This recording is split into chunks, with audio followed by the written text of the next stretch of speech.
দৈনন্দিন নিত্য প্রয়োজনীয় জিনিসের দাম হু হু করে বাড়লেও আয় কিন্তু সেভাবে বাড়ছে না। অন্যদিকে ভালো মাইনের চাকরি খুঁজে পাওয়াটাও কিন্তু বেশ দুষ্কর হয়ে দাঁড়িয়েছে আজকের দিনে। তাই অনেকে নিজস্ব ব্যবসা শুরু করার প্ল্যানিং করছে, যেটা কিনা প্রতি মাসে 50,000 টাকা পর্যন্ত আয়ের সুযোগ দিতে পারে।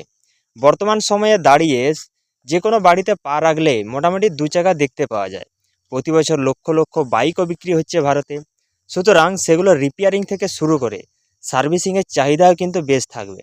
যাদের বাইক আছে তারাই জানেন সকাল সকাল দোকানে হাজির না হলে বাইকের সার্ভিস করানোর জন্য কিন্তু দিনের পর দিন ঘুরতে হবে। তাই যদি সঠিক লোকেশনে একটা বাইকের সার্ভিসিং সেন্টার খোলা যায়, তাহলে সেখান থেকে মোটা টাকা আয় করা কিন্তু সম্ভব।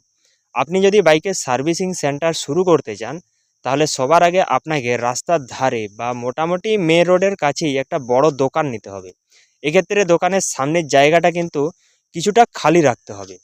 এরপর বাইক সার্ভিসিংয়ের জন্য বেশ কিছু সরঞ্জামও কিনতে হবে।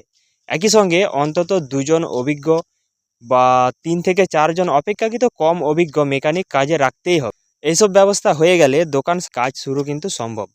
দোকান যেহেতু বেশ বড় প্রয়োজন, তাই ভালো লোকেশনে দোকানের ভাড়া হিসাব মোটামুটি 15 থেকে 20 হাজার টাকা ধরে রাখতে হবে। এরপর কাজের জন্য যন্ত্রপাতির প্রয়োজন হবে, যেটা একটুখানি বেশি খরচ করতে হবে, তবে এটা একবারই ইনভেস্ট করতে হবে। এক্ষেত্রে 60 থেকে 70 হাজার টাকার কিংবা তার থেকে একটু খরচ বেশি পড়বে।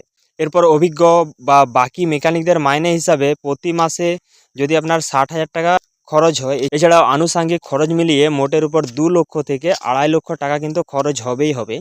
বাইক সার্ভিসিংয়ের ক্ষেত্রে যদি গড়ে কমপক্ষে 300 টাকা লাভ ধরা হয়, আর প্রতিদিন 30টি বাইক আপনি যদি সার্ভিসিং করেন, তাহলে মাসে মাসে 2,70,000 টাকা কিন্তু আয় করা সম্ভব। এর মধ্যে থেকে মাইনেপত্র ও আনুষাঙ্গিক খরচ বাদ দিলে সহজে 1.5 লক্ষ টাকা বা তার একটু বেশি লাভ করা সম্ভব।